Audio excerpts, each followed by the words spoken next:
Il vous a déjà été dit, on vous a exhorté même déjà à faire le bien.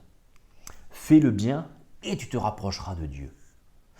Et pourtant, c'est tout l'inverse qu'il nous faut faire. Le problème, c'est que des gens pensent que parce que on va faire le bien, alors il y aurait comme une sorte de récompense, une sorte de- d'apprentissage qui nous mènerait enfin à Dieu.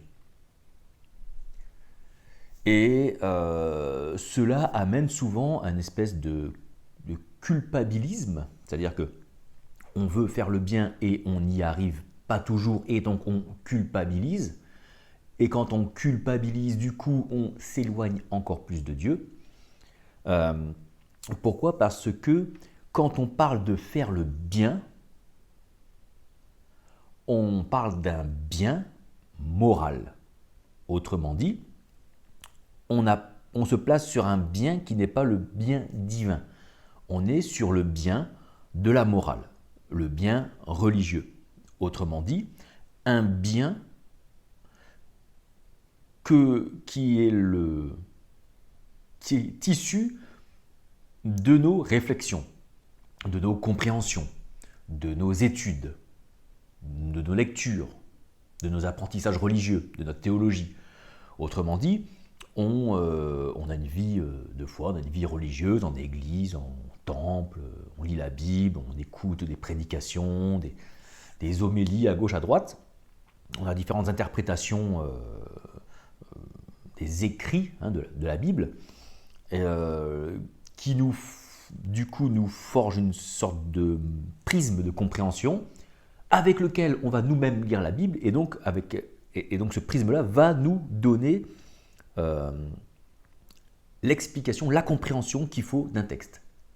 Non pas qu'il faut au sens objectif, mais qu'il faut atteindre pour que ça colle avec la compréhension qu'on nous a déjà mis dans le crâne. En fait, avant même que tu lises le texte, tu sais déjà comment tu vas l'interpréter en gros, c'est ça. Et en fait, on se place sur le bien et le mal de la conscience. C'est-à-dire qu'en grandissant, par nos expériences de vie, par notre éducation, par tout un tas de choses, notre conscience a une liste de ce qui est bien et une liste de ce qui est mal. Donc quand on fait des choses de bien, on a bonne conscience, et quand on fait des choses de mal, on a mauvaise conscience. Et en fait, quand on fait le bien, on parle de ce bien-là. Donc on se dit, bah, je vais faire le bien normé, c'est-à-dire le bien de ma bonne conscience, et parce que je fais ce bien-là, alors j'ai donc bonne conscience, et comme j'ai bonne conscience, j'ai cette sensation, ce ressenti de me rapprocher de l'image que j'ai de Dieu. Et inversement, si je ne fais pas le bien, j'ai mauvaise conscience, ce qui va faire de la culpabilité, et la culpabilité est une séparation, et donc on s'éloigne, on se sépare donc de l'image que l'on a de Dieu. Et donc là, ben, on vient demander pardon parce qu'il faut demander pardon. Et ça, c'est ce que j'explique dans des tas de vidéos que j'ai faites avant, que j'ai faites, où je dis qu'en fait, le pardon, c'est pas à Dieu qu'on demande pardon, en fait, c'est à nous-mêmes. On s'en veut à nous d'avoir raté la cible, d'avoir péché, de ne pas avoir atteint le bien, de ne pas avoir fait le bien et on culpabilise. Et du coup, quand on demande pardon à Dieu, en fait, on ne demande pas pardon à Dieu, on se demande pardon à soi. On veut se faire pardonner parce qu'on n'est pas bien, parce qu'on a fauté, parce que c'est pas bien. Mes chers frères et mes chères sœurs, j'ai une très bonne nouvelle pour vous. Ce n'est pas faire le bien qui vous mène à Dieu, mais c'est Dieu qui va vous mener à faire le bien. En fait, on ne fait pas le bien, on va l'incarner. Déjà, qu'est-ce que le bien? J'en ai déjà parlé dans plein de vidéos que j'ai fait sur la chaîne. Le bien, c'est l'ordre harmonieux des choses divines. C'est-à-dire, ce sont les grands principes divins, universels, cosmiques, vitaux, lumineux, tu les appelles comme tu veux, je m'en carre. Mais ce sont ces grands principes de vie, ces grands principes universels. On pourrait appeler ça les lois de la nature, si tu veux, les lois de la physique. D'accord? Il y a des lois qui s'appliquent donc à la nature, des lois qui s'appliquent à l'humain, il y a des lois qui s'appliquent dans différents domaines sont les lois universelles, les lois du tout, les lois du cosmos, les lois du... T'as compris, hein, je ne vais pas te faire un dessin. Voilà. Ça, c'est le bien. Et ce bien, une particularité, c'est qu'il est harmonieux. Parce qu'il ne se contredit pas, il ne se divise pas en lui-même, il ne s'affronte pas à lui-même. D'accord? Si un royaume devait se battre contre lui-même, il tomberait. Vous avez la référence pour les plus bibliques d'entre vous. Bon. Et qu'est-ce que le mal? Le mal, lui, n'a pas de source propre. Il n'y a pas un Satan qui aurait créé le mal, hein, et qui serait en confrontation avec le bien de Dieu, comme ça, puis il y aurait un combat spirituel. Non. Le mal est une distorsion du bien. C'est-à-dire qu'il n'existe originellement que le bien. Le mal est une distorsion. C'est-à-dire qu'il a la même source, mais il se sépare. Il rate la cible. Ce sont tous ceux qui ne tournent pas. Donc c'est comme si vous avez. Donc, dans les traductions, on va dire, un péché, c'est rater la cible. Donc c'est ça. C'est-à-dire que vous avez le bien qui est, on va l'imaginer comme une droite qui va tout droit. Et le bien, ça, il va venir s'écarter. Il était sur la même ligne, il était avec le bien, et il s'est distordu, c'est une distorsion, d'accord? Un peu comme tu plantes un bâton dans l'eau, hein, tu vois à la surface, le bâton il est comme ça, et tu vois que dans l'eau, boum, il est comme ça, d'accord? Bon, ben, c'est un peu le même principe, un peu l'idée.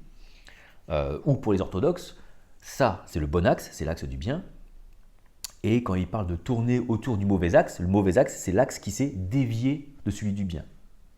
Voilà, donc on retrouve les grandes idées là-dedans.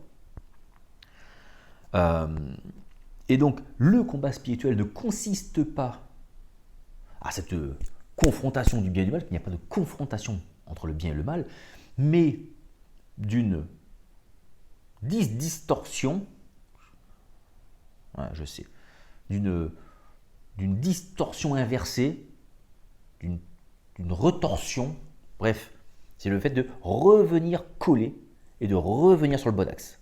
Il est là en fait le combat spirituel. Le combat spirituel n'est pas mené par nous, il est mené par, oui tu le sais, par Dieu. Nul n'est possible à l'homme. Nul, rien n'est possible à l'homme. Mais à Dieu, tout est possible. Et donc c'est bien Dieu qui fait à travers nous. Ce n'est pas moi qui vais faire de mon mieux, du mieux que je peux pour me rapprocher de Dieu. D'accord? Si tu veux, c'est pas un supposé libre arbitre. Hein. J'ai déjà fait une vidéo là.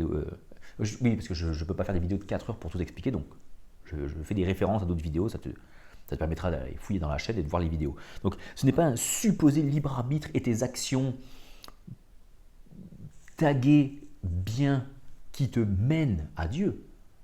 Parce que là, on est dans les œuvres quelque part, un petit peu. C'est parce que je fais des bonnes œuvres, parce que je fais le bien que je crois être le bien qui croit être le bien, alors je me rapproche de Dieu.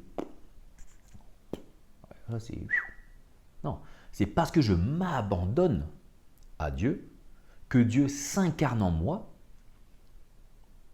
et me mène vers le bien. C'est comme quand on vous dit fais le bien. Ah, il faut faire le bien.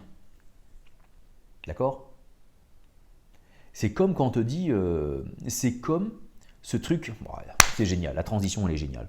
Dans les églises évangéliques, je me rappelle qu'on nous disait souvent, on nous citait un verset, je crois que c'est de Paul, je crois, où il disait sois joyeux, soyez joyeux, d'accord? Parce que soyez joyeux afin d'être un bon témoignage, machin. Et donc les gens, il fallait être joyeux, d'accord? Il fallait être joyeux.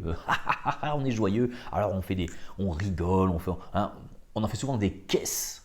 Hein, pour montrer qu'on est joyeux et que donc, comme on est joyeux, ça veut dire que Dieu est en nous et que du coup, comme il est en nous, on est un bon témoignage. Bon, t'as compris t'as compris le truc. Sauf qu'à des moments, t'es pas joyeux. Et en fait, beaucoup de personnes dans ces milieux-là fabriquent de la joie. Ils font semblant d'être joyeux. Et c'est-à-dire qu'ils jouent. Alors, parfois, ils le font inconsciemment, je peux l'entendre, mais ils jouent. Il joue, parce qu'il n'y a aucune réjouissance. Vous dites, mais si, la réjouissance est dans l'espérance du Seigneur, tout le blabla habituel. Concrètement, réellement parlant, donc leur joie se place dans une croyance en fait, qu'ils vont appeler foi. Sauf que la foi, c'est pas ça. La foi, c'est l'abandon. Donc comment allier cette joie à l'abandon? J'ai envie de te dire, même ça c'est écrit. En fait, tu ne fais pas ta joie. Ce qui compte, ce n'est pas ta joie à toi. Ce n'est pas le fait d'être joyeux. Ce n'est pas le fait d'être joyeux qui est important. C'est de faire la joie de Dieu, qui peut enfin vivre en toi. Donc le but, ce n'est pas d'être joyeux, mais d'incarner la joie de Dieu en toi. Et donc, le soyez joyeux, le sois joyeux, c'est une... Comment je pourrais dire ça? C'est une injonction de promesse. Ou une promesse d'injonction, je ne sais pas. Voilà, c'est comme si je te dis sois heureux. Bon, tu ne vas pas devenir heureux en claquant des doigts, d'accord? Le sois heureux, c'est un peu comme une promesse, comme un souhait que je te donne. C'est sous-entendu, je te souhaite d'être heureux, d'accord? Mais je te le dis, sois heureux. C'est comme une injonction. Trouve, d'accord? Donc trouve le bonheur, d'accord? Sois heureux. Sous-entendu, trouve le bonheur, d'accord? C'est ce que je te souhaite. C'est ce que je te souhaite d'atteindre. Eh bien, fais le bien, c'est la même chose. Je te souhaite de faire le bien. Je te souhaite d'incarner le bien un jour. Je te souhaite qu'un jour, tu incarnes le bien. Ça voudra dire que Dieu vit en toi. Et donc, ce que je te souhaite, c'est que tu puisses faire vivre Dieu en toi. C'est ça qui compte. C'est ça qui est important. C'est pas ce que je fais, c'est pas ce que je dis. On s'en fout de tout ça. Ce qui compte, c'est de s'abandonner à Dieu pour le faire vivre en soi. Et parce qu'il vit en nous, parce qu'on laisse Dieu vivre en nous, alors on fait le bien. On incarne le bien si tu préfères. C'est même mieux à dire quoi. C'est pas moi qui vais vivre pour Dieu. Ça on le comprend très mal. Quand on dit il faut vivre pour Dieu. Quand on dit ça, parce qu'on l'a lu, parce qu'on nous l'a dit, parce qu'on nous l'a enseigné dans des cours de lecture biblique, parce que le pasteur, le curé l'a dit, bon bref. Quand on nous dit il faut vivre pour Dieu. Vivre pour Dieu, ça veut dire que je dois consacrer mon temps à des activités en lien avec Dieu. Alors dire, l'église, le dimanche matin, je vais me lever à 6 heures pour installer tous les trucs, et puis je vais venir le mardi soir, et puis je vais venir le jeudi soir, et puis je vais venir le samedi soir, et puis je vais faire plein d'activités autour de l'église, et puis je vais faire des choses pour Dieu, c'est-à-dire que si, j'en sais rien, si par exemple j'ai du temps libre, ce temps libre, je vais le prendre pour aller prier, pour aller jeûner, je vais faire des choses pour Dieu. Voilà, tout ce que je fais, c'est pour Dieu. Comme si un enfant faisait des choses pour son papa ou sa maman, pour lui faire plaisir, pour qu'il se sente aimé derrière, d'accord? Alors que vivre pour Dieu, c'est une mauvaise compréhension des choses. Quand on dit il faut vivre pour que Dieu vive en toi, c'est ça, vivre pour Dieu. Vivre pour Dieu, c'est ça. C'est rester en vie de façon biologique, afin de donner toute chance à Dieu de vivre un jour en toi. C'est ça, vivre pour Dieu. Et quand il vit enfin pour toi, c'est de garder cette présence biologique, cette existence matérielle, afin que Dieu vive en nous et soit ensuite visible dans le monde à travers nous. Ça, c'est glorifier Dieu. Mais ce n'est pas une activité que l'on fait. C'est rien, c'est tout sauf une activité. C'est juste la vie. C'est juste la vie du quotidien, c'est juste la vie sans se dire que je vais faire une activité pour Dieu, sans se dire que je fais des choses. C'est juste le fait de vivre. C'est juste ça. C'est juste ça, vivre pour Dieu. Le fait d'être un sanctuaire, d'être le sacrifice. Vous êtes le temple du Saint-Esprit, mais pareil dans une des épîtres de Paul, qui ne sont pas qui ne sont pas mes lectures préférées non plus, il y a quand même des petites pépites dedans.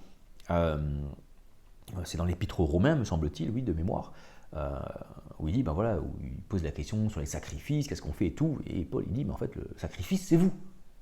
C'est vous le sacrifice. Mais on ne te demande pas de sacrifier ton temps, on ne te demande pas de sacrifier ta famille, ou de sacrifier ton argent pour des causes religieuses. Non, on te demande de te sacrifier tout court. C'est-à-dire de donner ta vie à Dieu, pas à Jésus, à Dieu, de donner ta vie à Dieu. C'est-à-dire de lui offrir ta vie. Et comment tu le fais? Tu le fais en t'abandonnant. Et pour ça, il y a une pratique spirituelle qui est la prière. La prière qui n'est pas une lecture, qui n'est pas une proclamation que l'on se fait comme ça. La prière, elle est silencieuse. La prière, elle est une requête de la conscience dans l'âme. C'est ça la prière. Ça va être la pratique de l'intériorité. Ça, c'est la prière. Et c'est ça qui va t'amener à Dieu. Lui, et le faire incarner en toi, et le faire vivre à travers toi. Et c'est comme ça que tu feras, entre guillemets, le bien, mais pas l'inverse. Alors je sais, il y a un passage aussi qui est pas mal, qui est souvent aussi, je pense, un peu interprété à tort et à travers, à tort et à travers, je pense. C'est cette histoire, tiens, c'est encore Paul, décidément, où il dit à un moment donné, il fait oui, mais tu sais, tout m'est permis, mais tout n'est pas utile. Voilà, ce fameux verset. Moi, je vais te dire un truc. Comment je repère, comment je sens, comment je discerne quelqu'un qui, comme moi, est dans ce processus d'incarnation. Comment je fais? Alors non, je ne lui fais pas faire des tests de théologie. Tu crois en ci ou tu crois en ça? Ah, tu crois en ça? Ah, tu as tort, parce qu'il faudrait croire en ci. Si tu étais vraiment chrétien, né de nouveau, alors tu croirais comme moi. Non, ça n'a rien à voir avec la croyance. La croyance, c'est secondaire, ça se construit au fur et à mesure de l'expérience que l'on a avec Dieu. C'est pas... Donc on s'en fout de la croyance. Non. Un des critères qui me permet de voir si quelqu'un est dans ce processus d'incarnation à un certain niveau, entre guillemets, c'est est-ce que cette personne se pose la question, est-ce que je fais le bien ou est-ce que je fais le mal? Lorsque tu es toujours dans cette attitude de « Ah, ça, est-ce que je peux, est-ce que je ne peux pas Est-ce que je dois, est-ce que je ne dois pas Est-ce que ça c'est chrétien, est-ce que ça c'est pas chrétien? Est-ce que ça c'est halal ou ça c'est haram? Est-ce que ça c'est cachère ou est-ce que ça c'est pas cachère? Est-ce que Dieu me punit, est-ce que Dieu me punit? Est-ce que Jésus ferait ça à ma place ou est-ce que Jésus ne ferait pas ça à ma place, tu vois? Quand on est dans ces réflexions où on se pose la question de savoir est-ce que ça c'est bien, est-ce que ça c'est mal, et bien tant que je vois une personne qui réagit comme ça, qui réfléchit comme ça, je sais qu'il y a un cap qui n'est pas passé. Je ne sais pas où elle en est intérieurement, peut-être qu'elle est dans ce processus, qu'elle a enclenché, mais il n'y a pas eu cette bascule-là. Il n'y a pas eu cette bascule du bien et du mal. Sacrée référence dans la Genèse de ça, hein, la connaissance du bien et du mal. Et bien dès lors qu'on abandonne la course à la connaissance du bien et du mal quelque part, ça ne veut pas dire qu'il n'y a pas des choses à savoir, à comprendre sur le sujet. Attention, qu'on soit bien clair. Je ne suis pas en train de dire que le bien et le mal n'existent pas. Je vais te dire qu'il existait. Le bien, c'est l'harmonie, le mal est une distorsion de l'harmonie. D'accord? mais je ne régis plus ma vie sur ce qui est bien et mal. Pourquoi? Parce que cela ne m'appartient pas. Mon moi distordu va faire le mal, qui n'est pas du mal religieux, d'accord? Qui n'est pas du mal moral, d'accord? Il y a des choses qui sont considérées, qui sont mal, mais qui sont acceptées dans la société. D'accord? Et ce n'est pas du mal qui va se faire aux autres, on ne va pas nuire aux autres, tu vois ce que je veux dire? D'accord? Mais ce n'est pas le fonctionnement des choses. D'accord? Et parfois le bien, à l'inverse, ce qui est bien va déranger parce qu'on est tellement distordu que le bien va comme venir nous redresser. Hein? C'est ça, on retrouve ce terme-là dans... on retrouve ce terme-là dans le chemin étroit, hein, qui mène... ce chemin étroit, c'est ce travail de Dieu en nous qui nous redresse, c'est-à-dire on est tordus à cause de la distorsion et il nous redresse, entre guillemets. D'accord? Entre guillemets. Il nous redresse pour nous remettre dans le droit chemin, pour nous remettre sur le bon chemin. Et qui est le bon chemin? Jésus, le Christ, ou le Christ Jésus, qui est l'incarnation de l'homme qui est sur le bon chemin. Je suis le chemin. Nul ne va au Père, donc nul ne pourra voir le Père s'il ne passe pas par moi. Non pas parce qu'il croit que j'ai existé, parce qu'il ferait une prière en mon nom, non. Mais parce qu'il croit en mon enseignement. Et mon enseignement, s'il est mis en pratique, donc si ma parole est mise en pratique, vous mènera au Père, à Dieu. Ça, comme ça, qu'il faut, qu'on peut le comprendre, qu'on peut le comprendre en tout cas. Et donc les gens, ils ont parfois les plus religions du mal, oui, mais le bien et le mal quand même. Moi, je vous dis un truc, hein, vivez. Voilà. Vivez, arrêtez. Arrêtez les je dois, je ne dois pas, je peux pas. Alors les gens ils me disent, et moi je dis, vivez. Vis.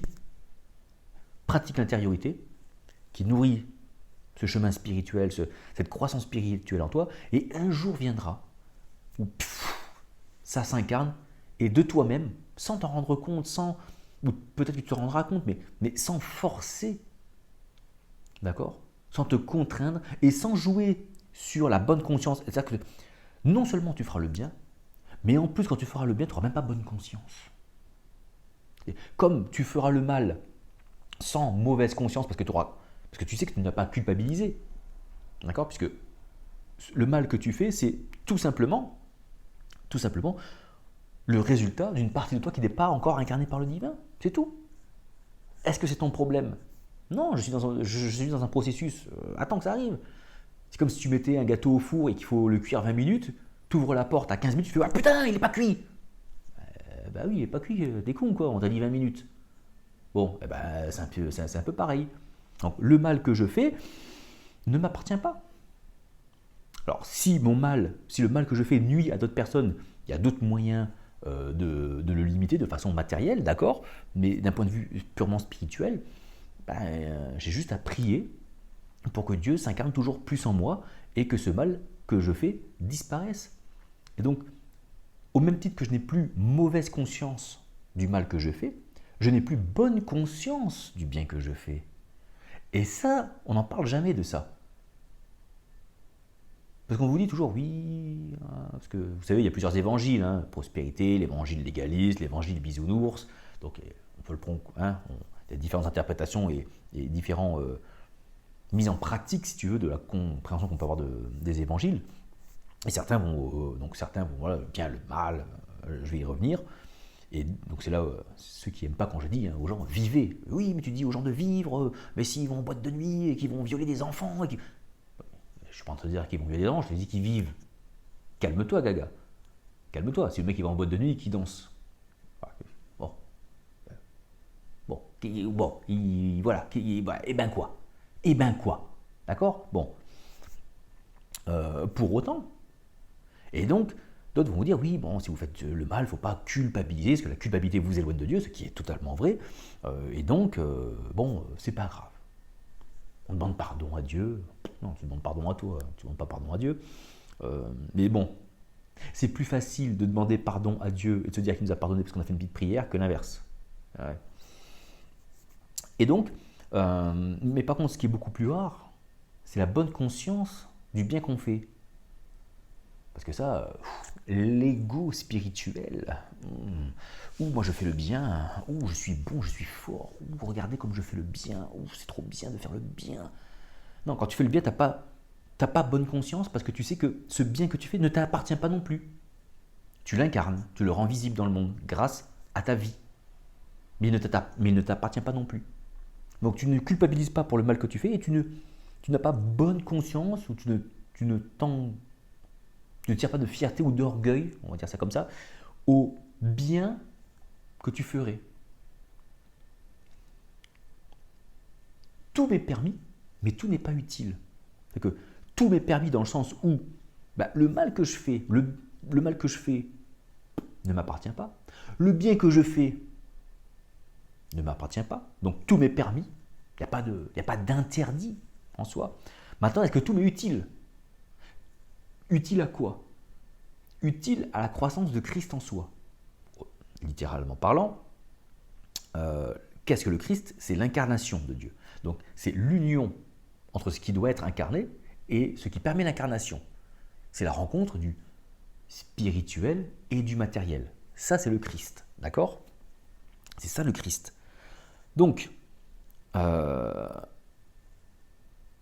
le bien ne m'appartient plus, le mal ne m'appartient plus, donc tout m'est permis, ça c'est pas un problème, mais tout n'est pas utile à quoi? Utile à l'incarnation de Dieu en moi, donc au Christ, à l'édification de Christ en moi. Et c'est ça. Ça, par contre, oui, il y a des choses qu'effectivement que je vais faire. Est-ce que c'est du bien, est-ce que c'est du mal? Je viens de le voir. On s'en fout un petit peu au final, d'accord? C'est est-ce que c'est utile à la croissance de Christ en moi? Bon. Et j'ai même envie de te dire, est-ce que c'est utile à la croissance de Christ chez l'autre? D'accord? Donc,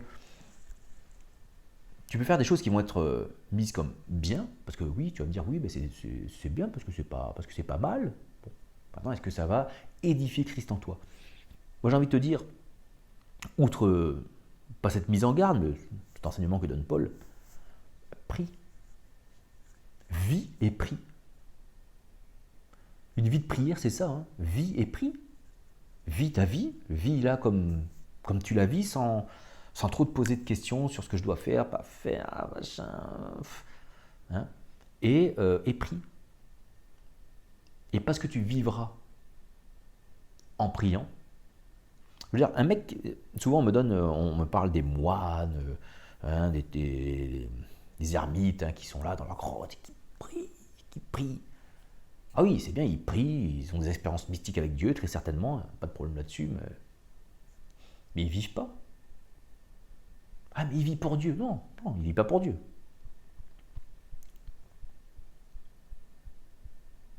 Si Dieu se matérialise, pourquoi il se matérialise Dieu? Parce que la matière est de Dieu aussi. Donc Dieu remplit la matière. Donc c'est comme.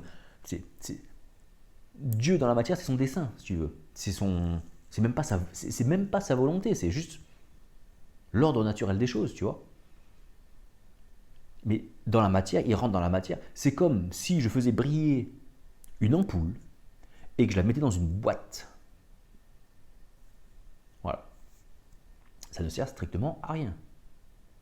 Oui, mais le moine, il prie pour le monde. Prie pour toi. Prie pour toi. Et parce que tu pries pour toi, la prière, elle n'est qu'individuelle, et parce que tu pries pour toi, je sais, il y a l'intercession, autre vidéo, autre sujet. Mais l'incarnation de Dieu te concerne toi individuellement, et parce que tu mets ce processus d'incarnation à travers la prière, alors tu es une lumière pour le monde.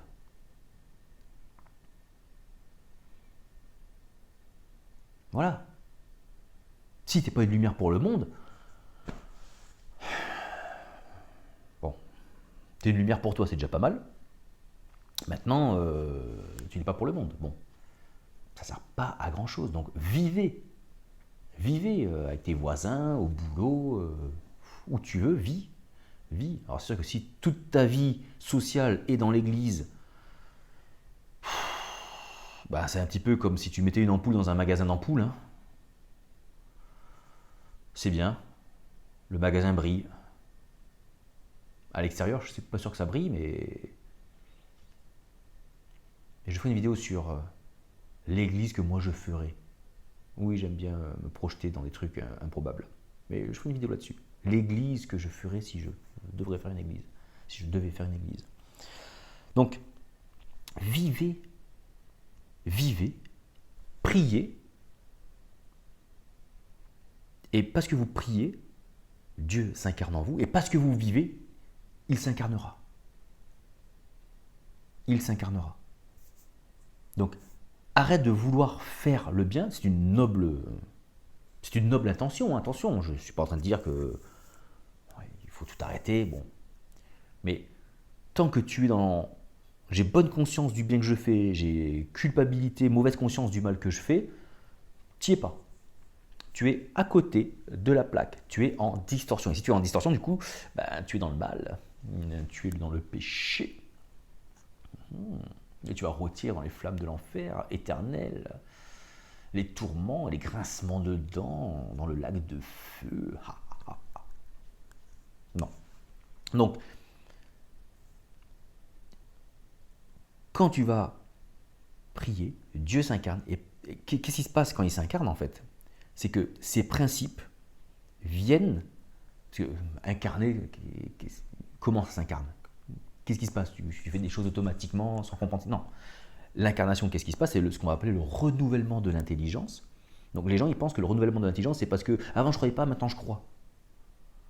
Ah, avant j'étais con, hein, je croyais pas en Dieu, je croyais pas en Jésus, j'étais con, hein, j'étais con. Ah, maintenant je crois, maintenant je suis intelligent, c'est le renouvellement de l'intelligence. Ah, c'est pas possible d'enseigner des trucs pareils avec des pasteurs et des gens qui sont censés avoir fait des écoles de théologie, putain de merde, con. Oh la vache. Bon, bref. Donc, euh, je sais même plus ce que je. Je me suis perdu dans le truc, quoi. Tellement ça me rend fou. Le renouvellement de l'intelligence, voilà. Le renouvellement de l'intelligence, c'est quoi? Comment on peut le comprendre? Comment on peut le comprendre? Comment moi je l'ai perçu et comment je le perçois? C'est que tous ces principes divins, toutes ces lois divines, ces mécanismes, ces choses qui sont conçues par le divin, dans le divin, qui sont le divin, en fait, quand tu fais de l'intériorité, ta conscience qui donne ta réalité, il faut imaginer que c'est comme si elle plongeait au fond de toi, qu'elle venait toucher une source dans laquelle se trouvent tous ces principes-là. Et une fois que tu as fait cette jonction, c'est comme si tu ouvrais un canal, comme si tu ouvrais un vortex spirituel, ça monte dans où? Ça monte dans ton psychisme. Et donc, dans ton psychisme, imagine que ton psychisme, c'est plein de petits réglages avec des banques de données qui disent, lui, ce rouage-là, il doit fonctionner comme ça, ce rouage-là, il doit fonctionner comme ça, et parce qu'il fonctionne comme ça, du coup, ça fait penser comme ça. Voilà. Et tout ce mécanisme a été programmé par le déterminisme, c'est-à-dire l'expérience du monde extérieur, d'accord? Et donc, selon le monde dans lequel on était, on ne fonctionne pas tous pareil. Et le Christ, donc cette incarnation du divin et de la matière et de l'homme et de la femme que nous sommes, de l'homme mâle et femelle, eh bien, ça va venir reprogrammer tout ça. Et donc, on va se mettre à penser différemment. Et parce qu'on pense différemment, comprendre les choses différemment, on va agir différemment. Alors, parfois, on le perçoit, parfois, on le perçoit moins. Ça dépend des gens, ça dépend des choses qu'il y a dans chacun dans nos vies. Et c'est ça le renouvellement de l'intelligence. C'est le renouvellement de tout le psychisme qui est renouvelé. Alors, ce qui fonctionnait bien continuera à fonctionner bien. Il n'y aura pas de changement. Et ce qui fonctionne mal sera corrigé, rectifié, réaligné. T'as compris. Donc voilà, donc vivez, cessez de culpabiliser, cessez de vous réjouir de ce que vous faites de bien. Soyez juste. En fait, quand vous réjouissez, ce que je sais, on va me dire oui, mais il y a marqué de se réjouir, c'est marqué. C'est une injonction, de promesse. C'est comme comme les commandements. C'est comme les commandements. Tu ne tueras point. Oui, tu seras amené à cesser de tuer. Il faut voir le contexte historique dans lequel c'était. Parce que la tuerie aujourd'hui, ça fait la une des titres. Les tueries dans une certaine époque où le principal objectif de la vie était de manger et de survivre. Ok. Donc, oui, il faut toujours remettre un petit peu les choses en contexte. Mais ce sont des promesses, d'accord? Tu feras ceci, tu feras cela, fais ceci, fais cela. C'est tu feras ceci, tu feras cela, parce que c'est Dieu qui le fera en toi. Tu le feras parce que Dieu le fait à travers toi. Et toi, tu seras une incarnation de ces choses-là. Donc, par raccourci, on dira je fais ceci, je fais cela. En réalité, c'est Dieu, sous-entendu ce que Dieu est, contient tous ces principes qui s'incarnent à travers moi et qui se font à travers moi. Voilà, pour donner cette petite nuance, cette petite subtilité. Voilà. Et si tu poses des questions encore là-dessus, n'hésite pas à me les mettre en commentaire et j'y répondrai avec célérité et professionnalisme. Voilà, j'y répondrai quoi. Allez, je te remercie pour ton attention, je te dis à bientôt pour une prochaine vidéo. Ciao, ciao.